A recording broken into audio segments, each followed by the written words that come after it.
What's the good word, y'all? Welcome to the New York Jets Syndicate channel. It's your boy DKB here. So we have one of our most prominent pass rushers on the team in Bryce Huff, one of the only players to get a sack during the Hall of Fame game.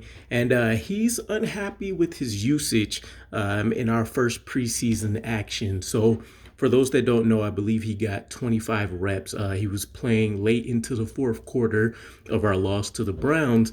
And he liked a post from the Jets media press, I think it's called, where basically they were saying they don't like the idea that Bryce Huff is playing this late, and that this may be a reflection on where the New York Jets sees him within this defensive line hierarchy, right?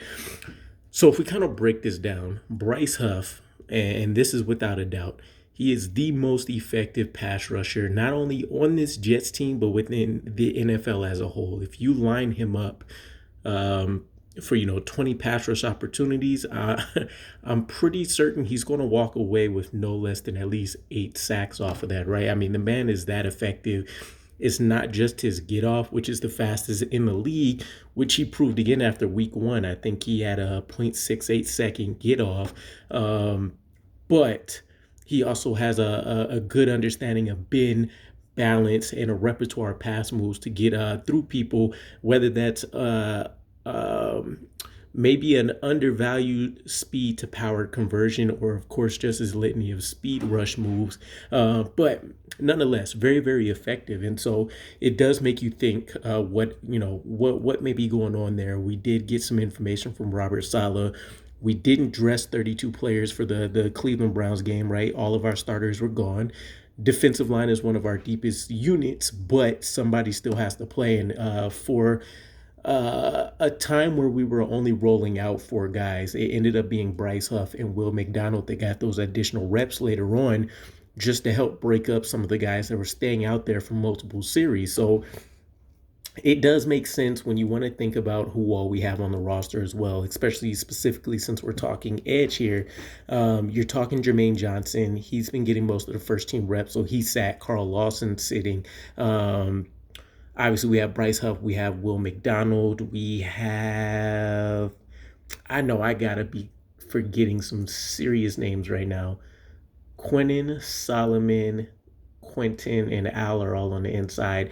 Bradley and I is still on injured reserve on the outside. I got to be forgetting some names. Bryce, Jermaine, Carl, Will. I know I'm forgetting a serious name or two, but nonetheless, when you want to talk about pure pass rush, Bryce Huff is at the top of that list. When you want to talk about being able to set the edge, being dominant against the run, he's at the very bottom of the list. And again, it makes sense. It's not like he's going all out or anything crazy. Yes, is he exposed more to injury? Yes, but in the same token, we just also rolled out our first round draft pick, as we mentioned, Will McDonald, right? So this is all about a developmental aspect of things and not necessarily a true reflection of his skill set or how much the New York Jets think about him. And if anything, for what it's worth, if I'm him, I'm taking that and I'm running with it to show that I've improved in my run defense, which would ideally get me on the field more. But it's not a good sign, right? He's playing on a second year or a second round franchise tag that's paying him $4.3 million.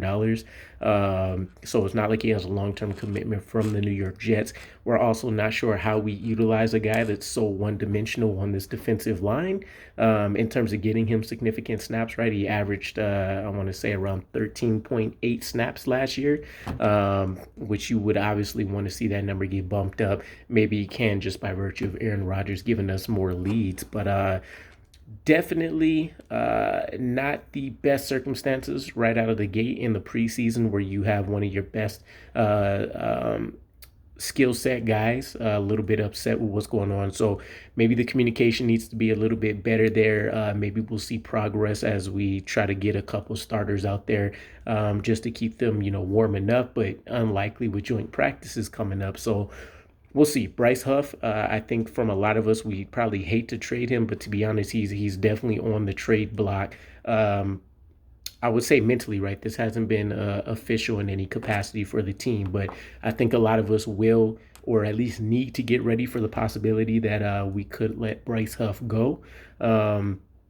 Just to open up more opportunities for somebody like Will McDonald. So, oh, I was forgetting Michael Clemens as well. But nonetheless, let me know what your guys' thoughts are. Bryce Huff, should we have actually played him? Should we have tried to have rolled out somebody else?